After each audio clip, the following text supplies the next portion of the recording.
Hare Krishna, Hare Krishna, Dandatanam, Ritesh Prabhu, Pawan Prabhu, Vishwanath Prabhu.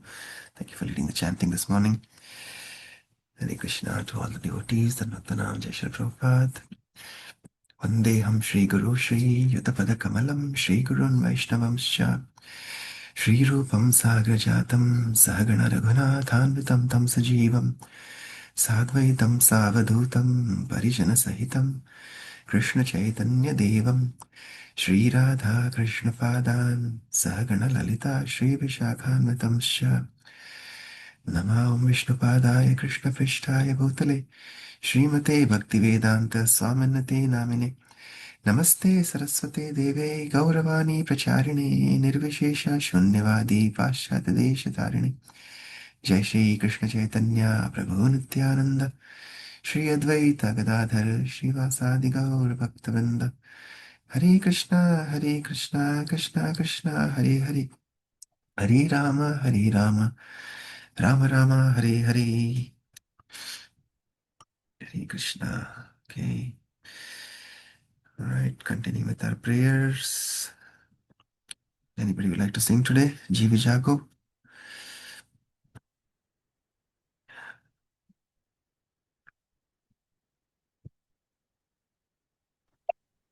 Hare Krishna Prabhuji, I can sing. Nobody else can sing. Yes, please, Mataji. Very nice. Yeah. Thank you. जीव जागो गौरा चंद बोले कोटा नेत्र जाओ माया पिसाची रखोले भजी बोली आए से संसारा भितारे भूलिया रोहिले तुम्ही अविद्यार भारे तुम्हारे लोईते आमी होइनु अवतारा आमी बिना बंधु आर के आछे तुम्हारा এনেছি অশীতে মায়া নাসি পারো লাগি হরি নাম মহামন্ত্র লাও তুমি মাগি भक्ति विनोद प्रभु चरणे परिया सही हरि नाम मंत्र लोइलो मगिया जीव जागो गौरा चंद बोले कोटा नेत्र जाओ माया पिसाची रकोले हरे Krishna Krishna Krishna Hare Hare Hare Ram Ram Ram Hare Hare. Thank you, Prabhuji. Hare Mataji ki jai. Thank you. Shri Arunodaya Kirtan ki jai. Srila Bhaktivinoda Thakur Mahashay ki jai. Srila Prabhupada ki jai. Okay. You can read the translations. Anybody would like to read today? Prabhuji. Yes, Yeah, go ahead, Ritesh. Prabhuji, please. Hare Krishna. Lord Gauranga is calling. Wake up, sleeping souls. Wake up, sleeping souls. How long will you sleep in the lap of the witch called Maya? You have forgotten the way of devotional service and are lost in the world of birth and death. I have descended just to save you. Other than myself, you have no friend in the world. I brought the medicine that will wipe out the disease of illusion from which you are suffering. Take the Maha Mantra. Hare Krishna, Krishna Krishna, Hare Hare, Hare Rama, Rama Rama, Hare Hare. Srila Bhaktivedanta Thakur says, I fall at the Lord's feet, having taken this Maha Mantra. Hare Krishna. Hare Krishna. Thank you, Prabhu. Anything you want to share? Your thoughts, Prabhuji, reflections? all the lines, all the 5 lines means a lot. And this is actually very, very true. I mean, we are still sleeping souls. We are still in the lap of the Maya. And when it comes to like descent to that, the Hare Krishna mantra, it connects directly to the Lord Krishna, the Lord. And after so many years, one will realize there's no other friend than the Lord itself. So every line of that holds very, very true to the meaning of to the core meaning of this. Hare Krishna. Hare Krishna. Hare Thank you, Krishna, Prabhu. Prabhuji. Yes, Um, Mataji. as I'm reading this, so I'm also reading Ramayana at home. So there are three incidents that I can connect this with. The second line. I'm sorry, am I taking too much time? No, Just no, make no. sure. Go Okay. ahead. Yeah. There's a second line when where it says you have forgotten the way of devotional service. It reminds me when Hanuman had forgotten his power and Jambant had to realize him. So we are seeing all this in different forms. How they have repeatedly come and try to wake us up and let us know that what we are able to do. And the third line that says, I have descended just to save you. So everybody knows the incidents of Squirrel when she was trying to pick up the small marbles, and Hanumanji kind of laughed at her. And then Ram asked Hanuman, he said, why do you think I am building this bridge? And he said, to kill Ravana. He said, I can kill him from here, right? I can give him a heart attack. He'll be dead. He said, so that all these, our Sena can cross the bridge. He said, I can shoot an arrow and build a bridge. I don't need to do all this. He said, why do you think I'm really doing this? So he said, I don't know, Prabhu, you tell me. So Ramji said, I'm doing this because all these Vanaras were the Devi Devtas who had descended down to help Ravana in his mission. He said, I'm doing this to engage you in devotional service. He said that is the real purpose of building this bridge and engaging everybody in this devotional service. And the fourth line that says, I have brought the medicine that will wipe out the disease of delusion. It resonates with when Hanumanji brought the Dronagiri Parvat and brought the Sanjeevni Booty. So we are being given the Sanjeevni Booty time and over again. It's just sometimes we feel reluctant to take it. So these were my reflections from these lines today. Thank you, Prabhuji. Very well. So nice. Thank you. Thank you for making those connections and tying back to what you are doing in your devotional journey. जैसे वो Radha, His Holiness Radha Govind Goswami Maharaj, once I think Amrendra Prabhu in one of his talks he was talking because he Maharaj is from Bihar and in his Bihari accent he will say, but yeah, he was saying that we have to take inspiration, like who is bigger, Ram or Krishna, or so ऐसे debate होता है तो वैसे बोलते हैं कि दोनों को एक दूसरे की जरूरत है, एक सूरज है और एक चांद है, right? Just like the two eggs. So the Krishna devotees need inspiration from Ram Bhagwan's devotees, and Ram Bhagwan's devotees need inspiration from Krishna devotees. So like that. Anyway, it is just a joke, but yeah, ultimately both are the same. But it is so nice that you're connecting Ramayana to Harikatha, Gaur Katha.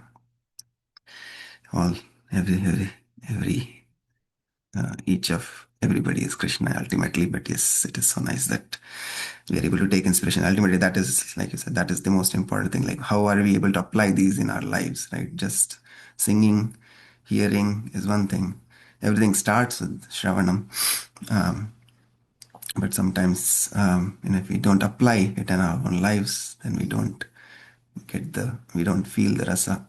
So, most important thing is each of these learnings, even if you're able to apply one learning in our life, that is most important. Instead of just memorizing shlokas, memorizing so many pastimes, that's just in the mind. And ultimately, it needs to go into the heart. So, like Ritesh Prabhu was saying, this Mahamantra is really like our rope to the spiritual world. And with our devotional seed that we have got from Srila Prabhupada, from Guru, our Guru Parampara, when that seed grows, like we've talked in the past, it is like a creeper, devotional creeper. So it grows around this rope of Mahamantra. This Mahamantra is coming all the way from spiritual world, like Prabhupada used to say. This is spiritual, transcendental sound vibration. In that picture that we always refer to, the material and spiritual world, we see the Hare Krishna Mahamantra is going from earth, where we are, all the way up to the spiritual world, Goloka. So that rope we have to catch on to. When we catch on to this rope of Hare Krishna Mahamantra, then our creeper of devotional service from our heart grows around this rope because it needs some support, and this is the support. And it can, with this support, it can climb all the way back to the spiritual world. Wonderful. Thank you for your reflections, both of you. Hare Krishna, Ritesh Prabhu and Meenu Mataji. Okay, let's continue with our reading of Prabhupada Lila. Prabhupada is now coming to Germany yesterday, as you saw. But again, he's saying that he's feeling very enthusiastic after coming back from India, after recuperating from his heart attack, and he think he got his he got his permanent residency yesterday. So he's now very excited, energetic to travel everywhere. He's making plans to go to different continents in Europe, London, Amsterdam, Germany, and then he's also chatting out plans. I think he already chatted out plans to go to multiple cities in US before going to Europe. So yeah, a lot of travels. As we know, he traveled 14 times around the globe in the 12 years that he came to West. And he was encouraging these young disciples, some of whom had gone to Germany and started small center there, saying just, our only currency is that you have acquired the currency of sincerity. That is most important, he was telling to Shivananda. Just try your best, and then Krishna will do the rest. Just need to have firm faith in the instructions of Guru and Krishna and do our endeavors earnestly, sincerely. And then the results, of course, is in Krishna's hands. So he will take care of the rest. So let's continue. We're reading from here. Prabhupada proudly held up the example of young Shivananda before his other disciples. When a few devotees traveled for the first time to Vancouver, Canada, found a proper reception, and wrote Prabhupada that they were giving up on Vancouver, Prabhupada wrote them about Shivananda. You will be pleased that his little activities for a few days are now published in a local paper with his photo. And although he is alone, I think his journey to Europe is a successful one by this time. And similarly, wherever we go, we must not come back defeated. That is my idea. So I think Shivananda's enclosed copy of letter will encourage you. Shivananda had traveled from Amsterdam to Berlin, where he had rented a storefront. Prabhupada had followed his success with great interest. I was so glad to read, as you write to say, I opened the temple on Thursday and I'm in the process of fixing it up. It is so much pleasing to me, and what can I give you? I can simply pray to Krishna for your long life and prosperous service to Krishna. Please do it nicely, and if you think I should go there, I am prepared. I do not mind for the severe cold there, but if you think that my service will be helpful to you, you can call me and I shall go. So I am very much anxious to know about your further progress. Upon Shivananda's arrival in Germany, he had soon been joined by a German speaking American boy, Krishnadas, and a German devotee, Uttam Shloka, who had both been living in California. Krishnadas, only 18, had been working as a jeweler's apprentice in San Francisco and felt confident he could get similar work in Germany to support the temple there. Now they had jointly decided to close the Berlin Center and move to Hamburg. But Prabhupada's growing hopes for attracting the intelligent people of Germany had been threatened in December when he had received a distressful letter from Shivananda saying he was going to leave Europe. This was 5 months after his arrival. Prabhupada had replied, I have always been glad that you are in Germany to take care of the temple, and you have written that Krishnadas is also disturbed at this sudden turn. From your letter, it is unclear as to where you are going. To Montreal, to New Vrindavan, to work for your mother. It is all unclear as to your plan. I think you must stay in our Hamburg center until you write to me why you are leaving Germany and where you are expecting to stay. It could be that you are experiencing some difficulty in Germany, in which case, please inform me of the same so we may solve the problem. You mentioned that leaving is the best thing for your devotional service, but you should know that without the instructions of the spiritual master, there is no question of devotional service. So I think you must remain in the Hamburg Center until I advise you further. I'm anxiously awaiting to hear your reply. Shivananda agreed to stay. At this time also, Prabhupada had written another young disciple, Achyutananda, who was experiencing difficulty alone in India. Prabhupada had asked him also not to abandon his position. Mostly, Prabhupada's letters to his disciples were to encourage them in what they were already doing. But at times like these, he had to tell them to stick it out and not leave. To have even one man in a foreign country was very important. Even if Shivananda didn't do much active preaching, if a sincere disciple simply stayed somewhere, then things would grow.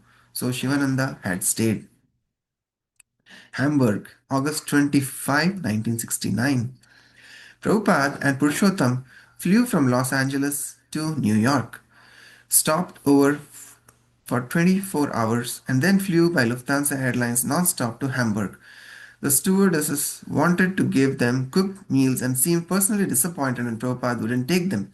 They asked if he would take fruits and then produced a good variety. Prabhupada accepted. When Prabhupada and Purushottam arrived in Hamburg, Shivananda, Krishnadas, and two other boys were at the airport to greet them. They had a taxi waiting. The weather was grey and cold despite the season. As the taxi passed the streets lined with close, neat homes, Prabhupada said it reminded him of Calcutta. When the Europeans had gone to India, they had built houses similar to these. The temple was on Eppendorfer Weg in a business area next to a hair salon. The storefront, with its plate glass window painted blue except for an oval in the center and Radha Krishna temple painted over the window, could have been in New York or San Francisco except for the sign. Internationally, wow, this is German. Internationally Gesellschaft für Krishna. I can't read that. Okay. The apartment Shivananda had rented for Prabhupada was two small rooms on the 15th floor of a modern building across the street from the storefront. Shivananda and a few others came before Prabhupada in his room, and Shivananda apologized that Krishna consciousness was so small in Hamburg. They had heard how devotees in Los Angeles were going out, sometimes 50 at a time, chanting and dancing in the streets and distributing hundreds of back to Godheads. But in Hamburg, Shivananda and another boy had gone out chanting only a few times with little success. They had no speaking engagements for Prabhupada. Shivananda said they weren't sure if many people would attend the temple lectures, although they had advertised around the town with posters. Prabhupada smiled and sat back. That is all right. And he began talking with Uttam Shloka about his progress in translating Bhagavad Gita as it is into German. With Purushottama busy typing Prabhupada's translations and letters, Shivananda did most of the personal service for Prabhupada, cooking, accompanying Prabhupada on his morning walk, giving him his daily massage. Purushottam looked rather gloomy. He seemed unhappy to be in Hamburg, perched high in a skyscraper under a grey North German sky, with a tiny temple and almost no devotees. But Shivananda was exuberant. It seemed that Prabhupada had come to ISKCON Hamburg just to give him the mercy of his personal association. In his room, Prabhupada told Shivananda he would lecture in the temple on Monday, Wednesday, and Friday evenings. He would see guests in the afternoon, the two devotees ready for initiation, some regular visitors who wanted to see Prabhupada, and a young Indologist, Dr. Franz Bernhardt, who had an academic interest in seeing Prabhupada. Prabhupada then began speaking about how intelligent Germans were. He said among Europeans, German scholars were the most adept in Sanskrit. They had a lively interest in Indian philosophy. Prabhupada had a German godbrother who had come to India and been initiated by Bhaktisiddhanta Saraswati, so he had heard something about German culture from his godbrother. As for manufactured products, he continued, if something was made in Germany, it was first class. The next best was Japanese and then American. He said the Hamburg devotees should strive to establish Sankirtan here as it was in the US. He described how the Los Angeles temple was decorated and how hundreds of people came to the Sunday love feasts. They should make their temple in Germany even more important than the one in Los Angeles. And they should go out and distribute magazines and from the collections support the center. He said they should at least go out an hour a day. If the devotees really wanted to remain in Germany, they should try to learn the German language. Although German was a foreign language to some of the Hamburg devotees, Prabhupada said that somehow they had to present the philosophy of Krishna consciousness to the German people. He gave the example that if in a foreign country a man discovers fire in the building, he has to get help from the neighbors, even though he doesn't know their language. He may not express himself in a good language, but that's not important. Because of the urgency of the situation, he can still get his message across. Similarly, the material world is the blazing fire of Maya, and a devotee has to inform the people, even if he has to use broken language. A friendly German husband and wife entered the room and sat in the back. The girl told Prabhupada she enjoyed reading his book Teachings of Lord Chaitanya. Prabhupada was very glad and said that both she and her husband should read the books carefully and then preach the teachings of Lord Chaitanya to the Europeans. Hours went by while Prabhupada painted a realistic but vigorous vision of how these few devotees could use their energies in spreading Krishna consciousness in Germany. The next day, he went out for a walk, accompanied by a few devotees. Prabhupada wore a turtleneck sweater and a large black coat, but no hat. He carried a cane. The boys were dressed in pants, coats, and hats, except Krishnadas, who wore a suit and tie, since he would have to go to work at the jeweler's shop after the walk. Shivananda took Prabhupada to the Hamburg harbor, Landensbrücken on the Elbe River. The weather was still grey, damp, and for August, cold. People driving by turned, looking at Prabhupada, and even stopped their cars to stare. Prabhupada was himself very surprised to see some ditch diggers pausing to drink beer at this early hour. They are drinking beer already? He turned to Shivananda. Yes, Prabhupada, Shivananda replied. They begin very early. Then Prabhupada saw one billboard after another, many advertising Zigaretten cigarettes. He exclaimed, Oh, Zigaretten. Why are these people so fat? Prabhupada asked. Oh, they eat a lot of potatoes, Shivananda replied. No, Prabhupada said, they eat a lot of meat. The Germans may be the most intelligent Europeans, Prabhupada said, but they were also the most materially attached. Prabhupada and his students stopped to watch a tugboat towing a large ocean liner into the harbor. Just see, Prabhupada said, a man under the spell of Maya is just like this big ocean liner. The tugboat is small, but because the big ocean liner has its engine off, the little boat can drag it. Similarly, the soul, without Krishna, is pulled by Maya down to hell. As they continued walking, they came upon an open vegetable market. Let's go, see what they have, Prabhupada said. Carefully, he observed the selection of fruits and vegetables, paying close attention to details. As they started back, Prabhupada said, This morning I will have eggplant pakoras and hot milk. It is very good for cold weather. It helps keep you warm. Hot milk, Prabhupada? Shivananda asked. Yes, milk means hot cow's milk. As they approached the storefront, Prabhupada remarked, These zigaretens are very popular. For the rest of the day, Prabhupada read, took breakfast, answered letters, took massage at 11, bathed, took lunch, rested an hour, and then received visitors in the afternoon. In the evening, he came down to the temple and lectured on Bhagavad Gita. Although Mandali Bhadra was there ready to translate Prabhupada's words into German, there was no need since everyone in the audience spoke English. One of the few guests attending Prabhupada's lecture was the landlady. She was in her 80s, lonely and glad to have young people living in her building. Sitting behind a partition where Prabhupada could not see her, she listened to the lecture. When Prabhupada got up from the Vyasasana and walked to the back of the room, he found her sitting there. Oh, he said, the landlady is a devotee too. Shivananda had no experience arranging lectures for Prabhupada, nor did he have the time. He was busy cooking and doing other duties for Prabhupada. Krishnadas worked full time. Under the circumstances, Professor Bernhardt's visit was the major outside engagement for Prabhupada during his Hamburg visit. Shivananda had met Professor Bernhardt months ago at the University of Hamburg after hearing of a Sanskrit and Indology professor on campus.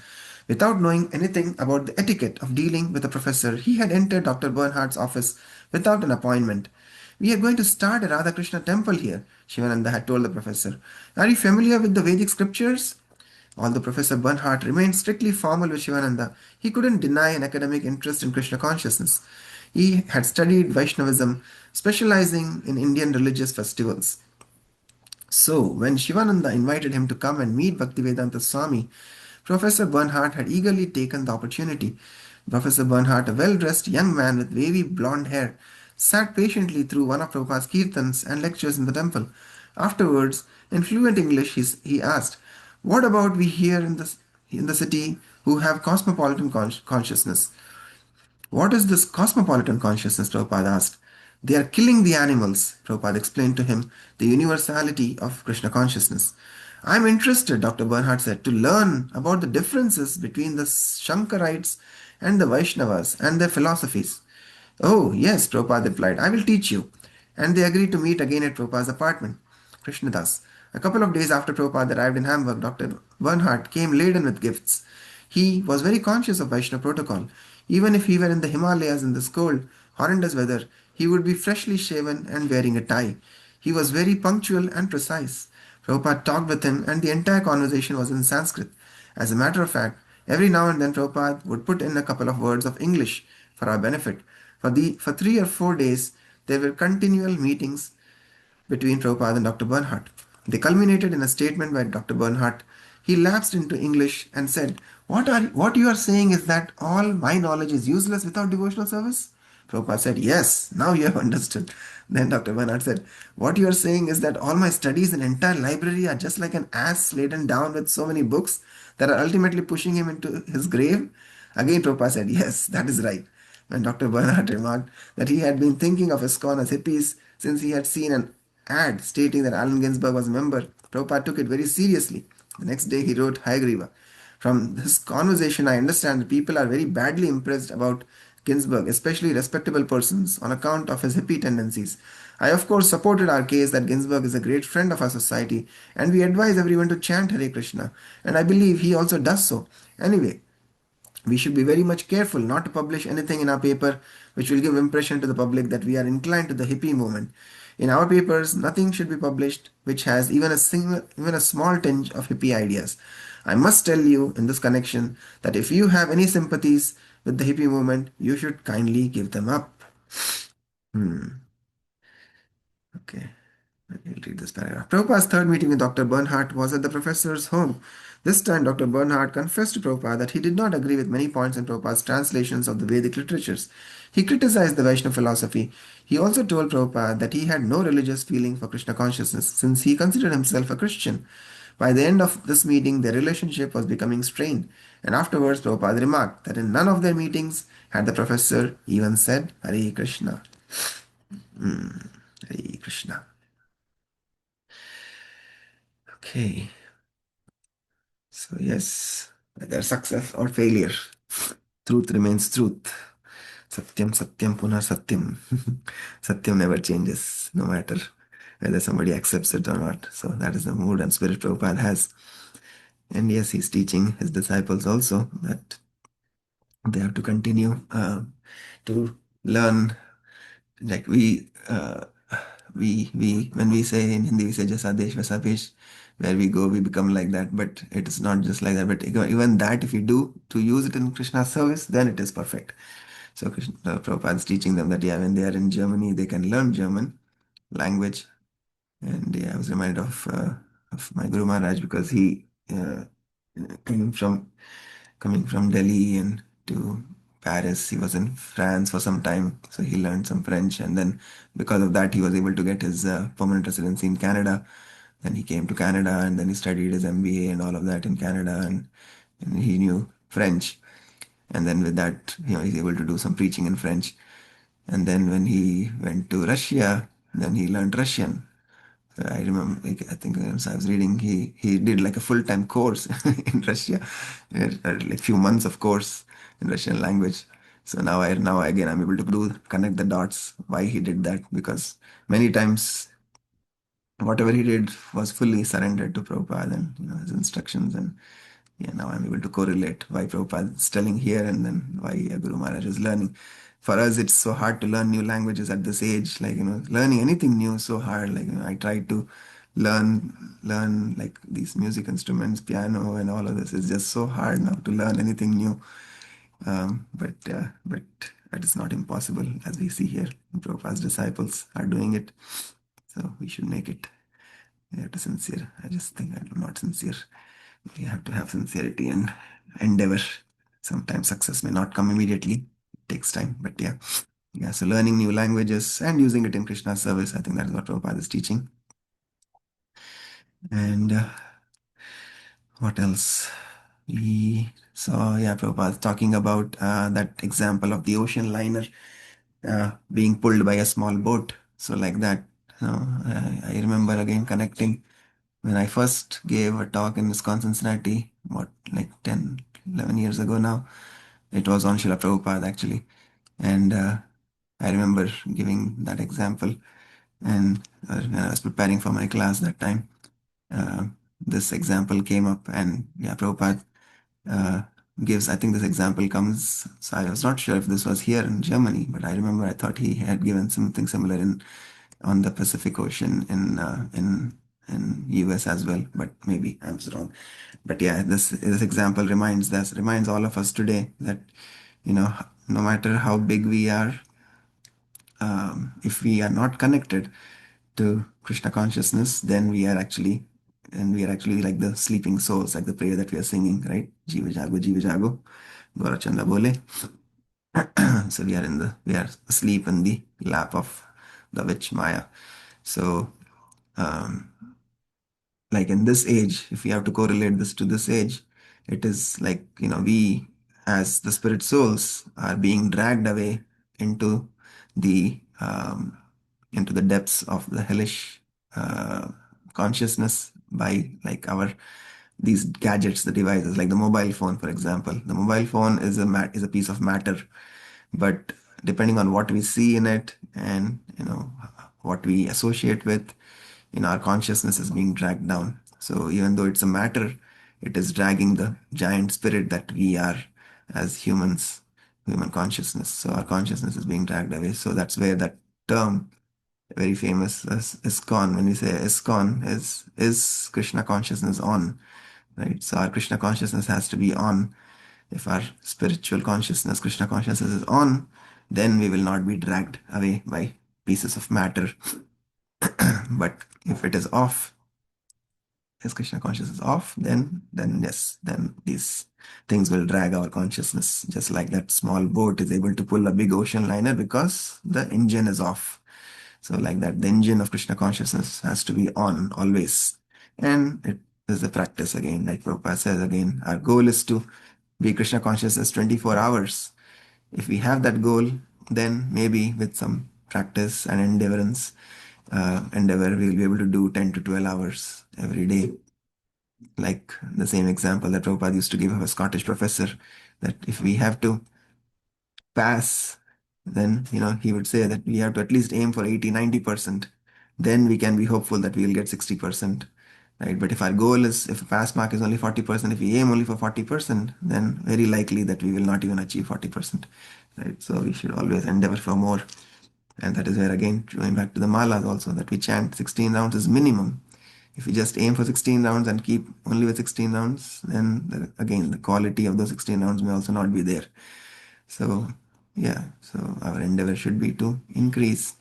And again, if we don't necessarily have to be on the Japamala beads, but our goal should be to remember Krishna throughout the day and never forget Krishna. So whether we are driving, we are taking bath, whether we are walking outside, we should try to remember Krishna, try to chant the Maha Mantra. The more we chant, the more we'll be able to make progress.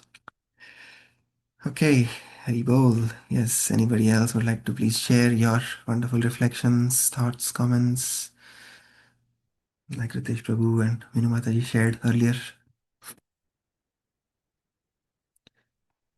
I only have one mouth. I have 2 ears. I also want to hear. Yes, anybody would like to say anything? Adiguru Prabhu, we have not heard from you. Ritesh Prabhu, yes. Go ahead. Hare Krishna Prabhuji, thank you for reading. It's an inspiration. Also, it was kind of sad that after all that things Prabhupada did with the professor, and we were not able to convince, and Mm, that's the reality also. So sometimes people are still in such a big maya, or mm, we call it like a second maya, where they think they are right and they're still doing all the the right education. But it takes a true heart and a true uh, guidelines, and as people keep saying that sometimes it's not just one lifetime, it's a birth cycle, birth and death, and it's a matter of so many births and cycle that one gets to get to the Krishna consciousness. So thank you, Prabhuji, for sharing all that readings, and the examples were really very heart touching. One can easily relate to each and every day's dealings with the life, and still it's a journey. So thank you for everyone for being a part of this journey, for giving the inspirations, and for such wonderful readings. Thank you, Prabhuji. Thank you, Prabhu. Yeah, like yesterday also reading Prabhupada was saying, right, there's no failure in Krishna consciousness. So here also Prabhupada is not considering this as a failure. I mean, he has given, like, it's like he has planted the seed. Maybe the seed may not fructify immediately, right? It may just require the right kind of nourishment and input in terms of watering and sunlight. So it may take some time. So who knows? Maybe this professor, we can Google him and see what happened to him after. But yeah, like Prabhupada was saying yesterday, there's never no failure in Krishna consciousness. If people come, we preach. If nobody comes, we take prasad. So for us, it is always a success. Yes, thank you. Okay, anything else from anybody? Pawan Prabhuji, you're back in the uh, time zone now from California to. Prabhuji, thank you. Yes, Prabhuji. Okay, good. Yeah, we had. Thank you for giving us opportunity to serve your Laddu Gopal. Yeah, we should be there today sometime later in the evening to pick up the Laddu Gopal. Yes. Yeah, it's good that in front of him we have been able to read Prabhupada Leela Amrita and do bhajan. So good. Thank you, Prabhuji. Okay. All right, so we'll pause here. Thank you so much. Vanchakalpatarubhyascha kripa sindhubhyeva cha patitanam pavanebhyo vaishnavebhyo namo namaha. Anantakoti Vaishnavindi ki jai. Jagadguru Srila Prabhupada ki jai. Srila Prabhupada Leela Amrit ki jai. Nitai Gaur Premanande. Hari Hari Bol. Hare Krishna. Hare Krishna. Hare Krishna. Hare Krishna. For those of you who fasted, they can break their fast this morning for Shakti Ekadashi. Hare Krishna. Hare Krishna. Hare Krishna. Thank you.